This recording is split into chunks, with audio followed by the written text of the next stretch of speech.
Welcome to the Credit Edge. Ideas on time and working for a living. Let's get started. All right, so for today's deep dive, we're not starting with, a bunch of data or charts. No, not at all. We're starting somewhere a little different, a little quieter. It's more about a moment of personal friction. Right. We're exploring an essay. It's titled The Price of Curiosity, and it really reflects on that precise moment true awareness begins, especially for those of us, who trade our hours for a living. I actually want to read just the opening lines of this piece because they set a tone that's so measured and just grounded. Yeah, please do. It says, "Curiosity begins quietly, not with answers, with discomfort, with the sense that something you were taught does not fully explain what you are living." And that's it right there. That's the whole starting point. Exactly. It's not some big intellectual exercise. It's a lived realization. It's a feeling. It's that small internal discomfort. The one that hits you late at night when the numbers for the month just don't add up, or when you realize the amount of effort you're putting in doesn't really match the security you're getting back. So our mission today is really to unpack the systemic cost, the price of actually listening to that feeling, of stopping the routine long enough to ask those uncomfortable questions. And we're going to do this through the philosophical framework from the Credit Edge, which focuses so intensely on how these systems work and how a working person can, start to reclaim some autonomy. And what stands out immediately for me in this reflection is how it frames curiosity itself. How so? Well, the author reframes it, they strip away all the academic or strategic baggage we usually attach to that word. They state it so clearly. Curiosity is not ambition. It is interruption. Interruption. That's a powerful word choice. It is. And if we look at this through that foundational Credit Edge principle, what we call awakening is the foundation, that definition is absolutely critical. Why is that? Explain that distinction. Well, ambition is something the system can use. It can even monetize it. Right. Work harder. Climb the ladder. Exactly. It's a forward-moving energy that usually keeps you right inside the established lanes. Yeah. You're just working harder for a bigger title, a higher rung.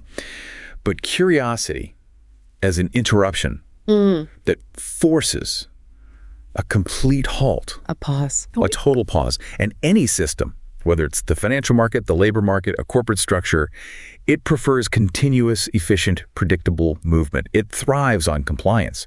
So when you interrupt that flow, you are forcing a pause that is, from the system's point of view, inherently inefficient. It's a bug in the code. It is. It's that moment where you stop being a predictable input and you start becoming a reflective observer. And that pause, that's where genuine awareness actually begins. And when we talk about efficiency, especially in the context of the working class, it's just so ruthlessly defined by continuous movement, isn't it? It's often driven purely by necessity. Of course. You have to keep moving just to keep pace with debt, with rent, with basic survival. So when you allow that interruption to happen, when you stop being efficient and you start being reflective, what's the immediate trade? What are you actually giving up in that moment? Well, you're trading that comfortable, if maybe illusory feeling of momentum for a necessary but often painful stillness. That's a heavy trade. It's a deep systemic exchange. Yeah. When you pause that routine, you are trading your immediate, systemically provided sense of safety for the potential of truth. And the system hates that trade. Hates it. Because truth reduces compliance. And right there, we're thrown into the first major cost that the essay really starts to address. It tells us exactly what that interruption does. It says, it pauses routines that once felt settled. It asks questions that were never encouraged. It unsettles stories that once felt safe. That language, it sounds almost disruptive, doesn't it? Pausing, asking, unsettling. It's the sound of structures breaking down, or at least being examined for the first time. Let's dig into that idea then. This concept of routines that once felt settled and stories that felt safe. Those settled routines, they're not just, personal habits like brushing your teeth. Yeah. They're the accepted, predictable ways we deliver our time and our labor. They're the gears that mesh our individual life into the larger system. That is a perfect distinction. And now we're talking about the central tenet of the Credit Edge framework. Systems profit from compliance. A system is, it's completely agnostic about your well-being. It is optimized for its own perpetuation and its own growth. And those routines, those settled expectations, the shared narratives, the safe stories, those are the tools systems use to ensure they get predictable inputs. Give me an example of a settled story. Okay, your 9-to-5 schedule, the annual performance review cycle, The expectation that housing costs will always rise. These are all settled stories that guarantee a predictable supply of time, labor, and capital extraction. So compliance in this context is really just accepting the system's rules without ever stopping to check the math. That's it, exactly. You're just clicking agree on the terms and conditions without reading them. So when you disrupt that compliance, you disrupt the profit engine. So the safety we feel when we're adhering to these routines, it's not real safety. No. It's just a feeling of predictability that the system is selling to us. Precisely. And that's the hidden cost. You realize that the comfort you get from that routine is a preemptive trade. You trade away the potential to question the whole mechanism for the feeling of security that comes from knowing what tomorrow probably holds. So I'm trading awareness for comfort. You're trading critical awareness for procedural comfort. And the source material, it makes the consequence of disrupting this trade absolutely explicit.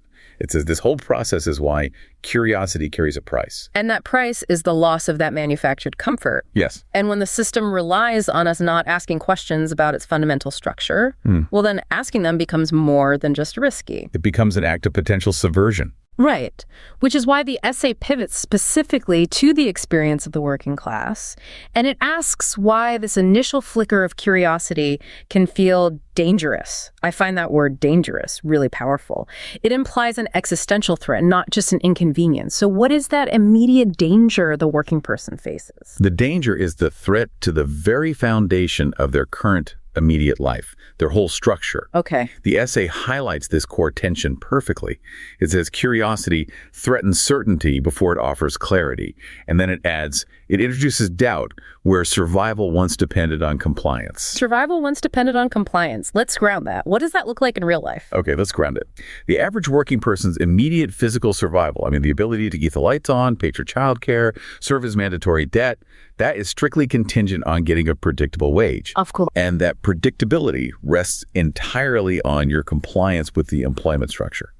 You stick to the job description, you don't question the structure of your benefits, and you accept the premise that all the financial rules, inflation, debt ratios, housing markets, are just fixed, unchallengeable facts of life. So if you're living paycheck to paycheck, the moment you allow doubt to creep in, doubt about whether the system is fair or if your career path is actually sustainable or if your debt load is even normal, you are directly threatening the certainty of that next paycheck or the next year of housing security. Doubt becomes a literal existential threat to your stability. Wow. It really does. And this is where we get into awareness is reclamation. That's principle 3. But that reclamation, it has to begin with a terrifying instability. The system knows that its biggest chokehold on the individual is necessity. Plain and simple need. Plain and simple. If you are necessary to the system's function, but you're disposable to its balance sheet, your survival is strictly contingent on your compliance. So the system actively discourages that first step. It actively works to make that first critical step, that doubt, feel prohibitively expensive. It frames stability as the highest possible virtue.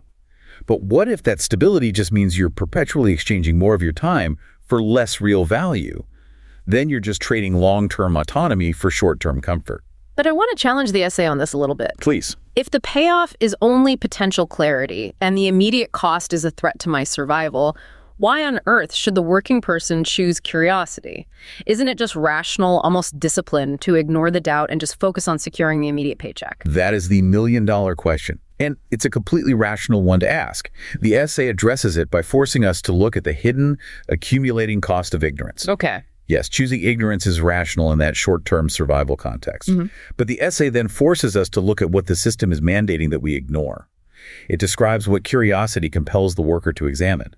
It says, curiosity asks you to look closer at systems you were told not to question, at paths you were expected to follow, at outcomes you were told were normal. Okay, let's unpack that idea of normal outcomes. We're constantly told that striving, working hard, taking on debt, that's just a normal part of life. That normalization is the system's quiet genius. How so? Because for several generations now, certain outcomes like wage stagnation that forces 2 incomes to support one household, or perpetual consumer debt, or retirement being continually pushed back, have been successfully presented as normal. Maybe not ideal, but expected. Expected, exactly. And if an outcome is accepted as normal, it successfully diffuses the really aggressive question that curiosity enables, which is, Who is this normalization actually benefiting, and what is the design goal of this path I'm on? That if it feels normal, you just blame yourself. You blame personal failure or bad luck, not the systemic structure itself. Curiosity flips that lens outward.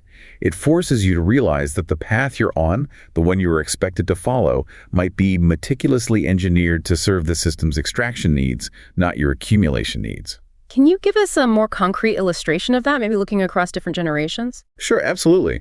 Let's take the goal of buying a starter home. Okay, the classic dream. The classic dream. In the 1970s, that goal was attainable by one working parent holding a stable job, probably in their late 20s or early 30s, and usually without a massive educational debt load. So homeownership was a normal and achievable outcome from one compliant path. Correct. Now, fast forward to today. The expectation is still the same. Hard work equals homeownership. That's the safe story we're still told. But the reality is different. The normal outcome has fundamentally shifted. Achieving that same goal now typically requires 2 full-time incomes, often with significant student debt, and a down payment that takes much, much longer to accumulate. It requires decades more of your time traded away. So the system didn't change the story. It didn't change the narrative. Yeah. The work hard part is the same, but it changed the math of the outcome, making it exponentially more costly in terms of time and labor. And when curiosity forces you to look at those two realities side by side, you see that the hidden cost is accepting a path that severely limits your personal autonomy. And this ties right back to the first credit edge principle. Directly. Time is the only real currency. If the path you're on is designed for systemic efficiency, requiring 2 people's full time and energy just to keep pace with basic costs, you are guaranteed to be trading more of your time for less real value.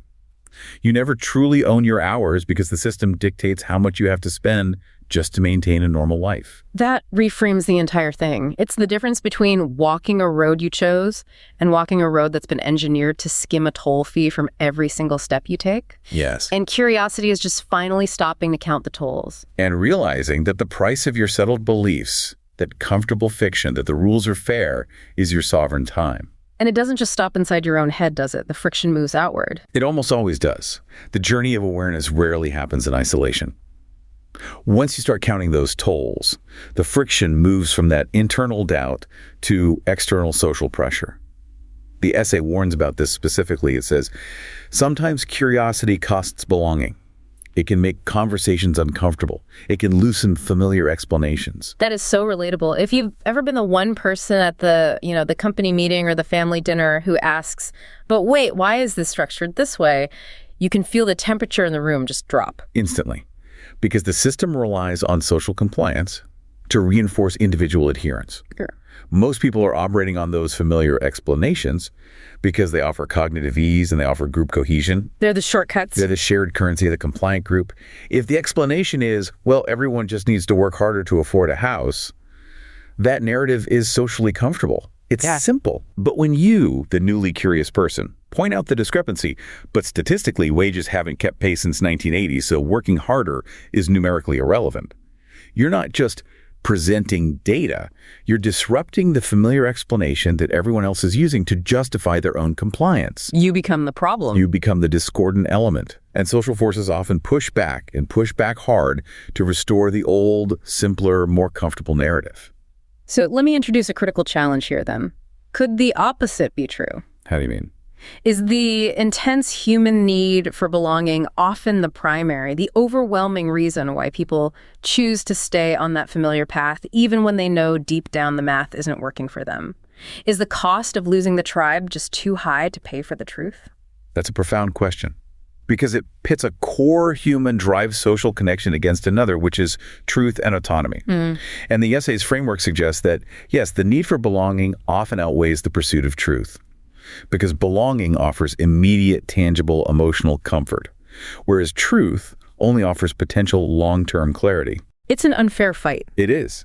When you start connecting the dots, for instance, realizing that your community's unquestioning support for a local factory that pays poverty wages is actually enabling exploitation, you suddenly realize the tribe might be operating within a systemic structure designed to extract their time and labor. So the price of your curiosity becomes what? Ostracism. Ostracism, Yeah. or at least acute friction. Because to protect the group's mental comfort, they have to enforce the silence of the curious one. You are a threat to their shared reality. And the mechanism that kicks off all of this social friction is what the essay calls the gap. The text says this is the pivotal, irreversible realization.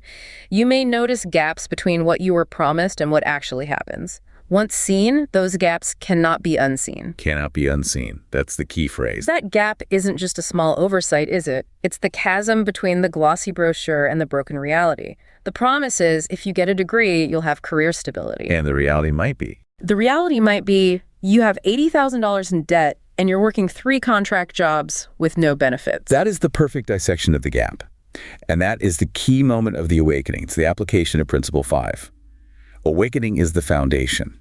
The awakening starts by seeing that direct, measurable discrepancy between the narrative, the promise, and the reality, the measurable, tangible outcomes of your life. And it's irreversible. It's completely irreversible. That knowledge acts like an acid on the old foundation of your beliefs. So if we use a financial example, The price you paid in time and labor was calculated based on the perceived value of the system's promise.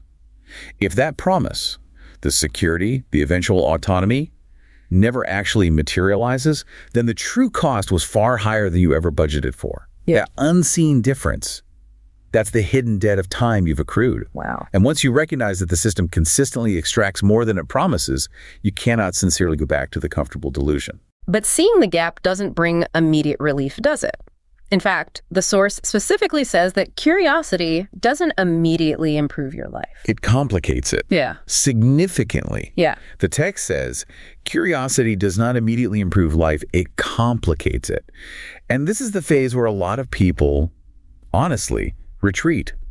Because complication is difficult, it's heavy. Why the complication, though? Why does it have to get harder before it gets better? Because the easy, simple answers vanish. Yeah. If the simple accepted answer was, if you're in debt, just budget better and stop buying lattes, that answer gives you an immediate action item and an easy source of blame yourself. Right. It's controllable. Exactly.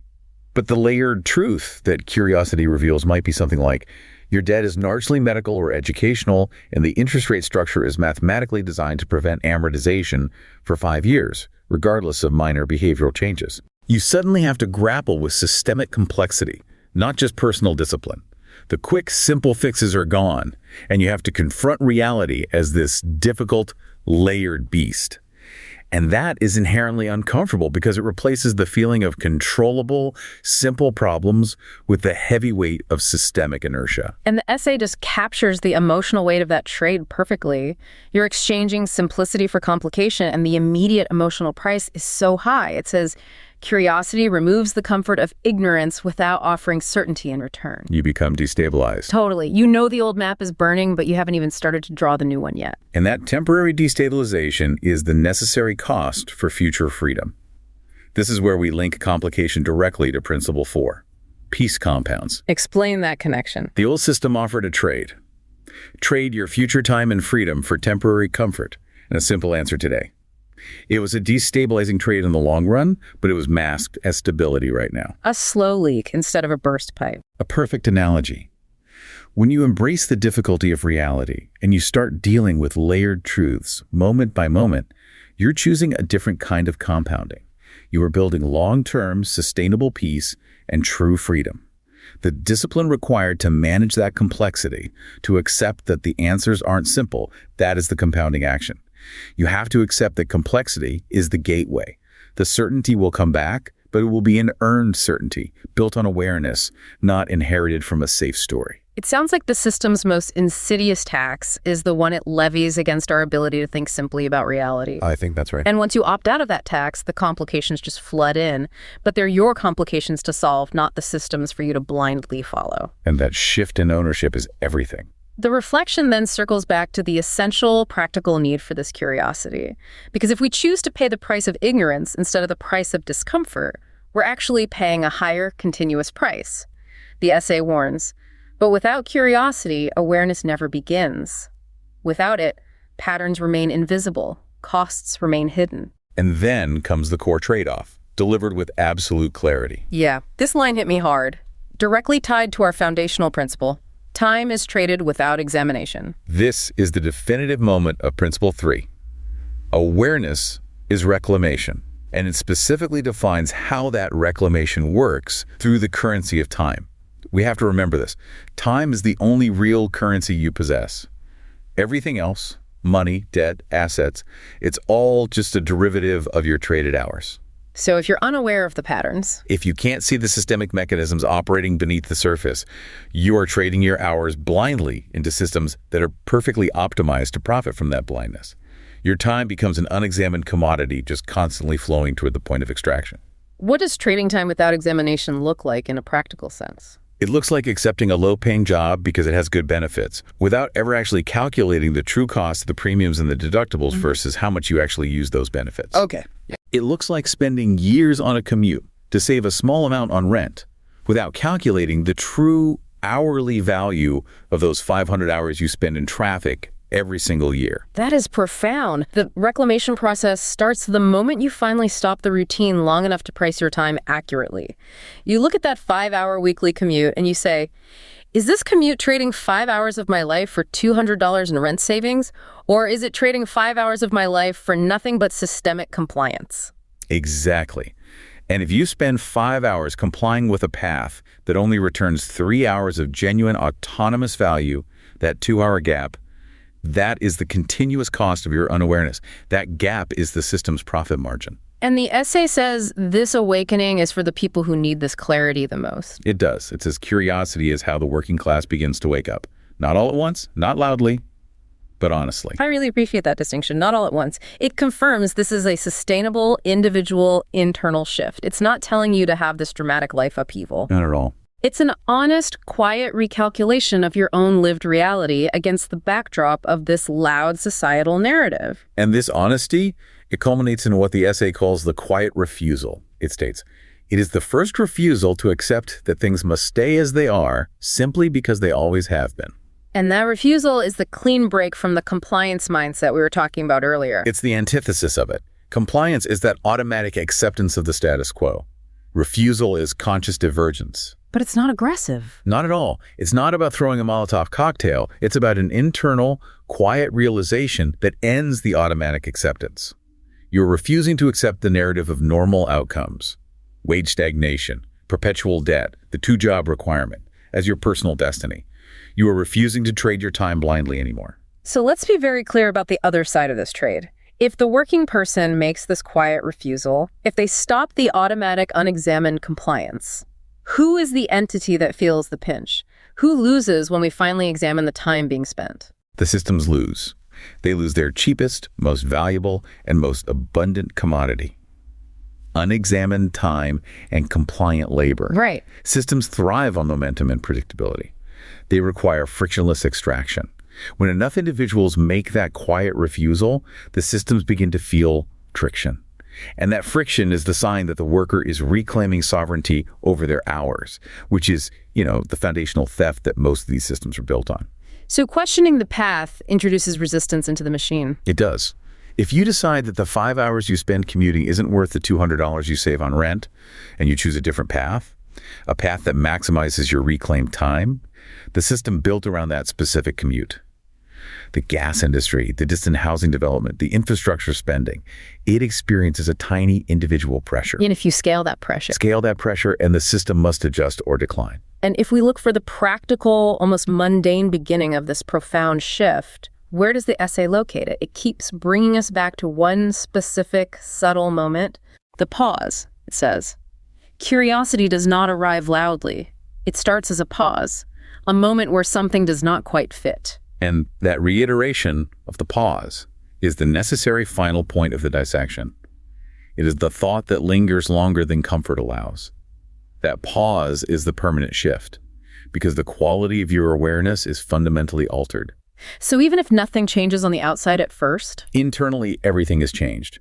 Once the old explanations stop working the same way, once you've seen the gap and realized the actual cost of your time, you are set on a new path, even if you have to momentarily keep walking the old road.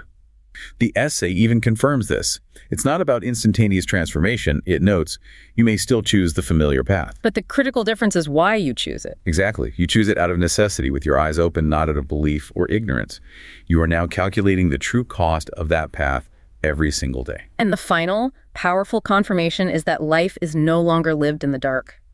The essay closes this thought by saying, And from that point on, life is no longer lived entirely asleep. And that shift, from sleeping to waking, even while on the same path, that changes the value proposition of every hour you spend. We've traced this journey of curiosity from that initial discomfort, the pause, all the way to the quiet refusal that defines the awakening. It seems like a good time to connect these specific observations from the essay back to the 5 core credit edge principles, to link this philosophy of time and finance back to the act of living autonomously. Let's do it. Okay, so first, the pause. That critical moment of curiosity is the mechanism necessary to examine the unexamined trait of time, which is principle 1. Without that intentional halt, your hours just remain an unpriced, exploitable commodity. Right. And second, the awareness of those gaps and costs that the pause reveals. That is the practical realization in principle 5. Awakening is the foundation. And seeing those costs, that systematic imbalance, is precisely what exposes how systems profit from compliance, which is principle 2. The security you were sold was just a compliance mechanism. A mechanism designed to keep you walking the predetermined path. And then finally, the movement from unconscious compliance to honest, quiet questioning. That is the definitive beginning of reclamation, principle 3. And the eventual acceptance of those layered, complicated truths, rather than just relying on simple, comfortable answers, that is the core discipline that allows sustainable peace to compound, which is principle 4. And peace, in this context, really just means autonomy. The freedom to choose how your time is spent. At the end of the day, awareness, in its truest sense, is protection. This entire reflection just confirms that understanding the cost, the price of curiosity, is the absolute foundation for autonomy. Because once you see the price of your time, you stop trading your most valuable asset blindly. You're protected by your own knowledge. The essay leaves us with one of the most powerful concluding metaphors I've encountered on this subject of self-sovereignty. It's a sobering thought that really captures the finality and the difficulty of choosing awareness. It really is. The reflection tells us, curiosity does not promise solutions. It only opens the door. And once opened, the price of closing it again is far higher than the cost of stepping through. And that heightened price, the price of trying to close the door again, of actively trying to return to the comfort of ignorance after you've already seen the structure, that's the greatest cost you can incur. Why is it so much higher? Because it represents the conscious choice to live entirely asleep, but now you're burdened by the terrible weight of knowing the truth. The system's power over you is diminished because you know it's a game. But the mental gymnastics required to suppress your own awareness of the gap, that becomes a daily, exhausting act of self-betrayal. You can't unsee it. You can't. The door is open, and once you have glimpsed what lies beyond, the clarity, the sovereignty, the complexity, the only possible way forward, even if it's slow and difficult, is through that doorway. The power of this reflection is really in the honesty of that quiet realization. So we encourage you, listening, to reflect on the pauses in your own life, those moments where something does not quite fit the map you were given, what questions linger longer than comfort allows. Because that lingering thought, that initial discomfort, that is where your reclamation truly begins. Thanks for listening to The Credit Edge. Remember, your time matters. See you next episode.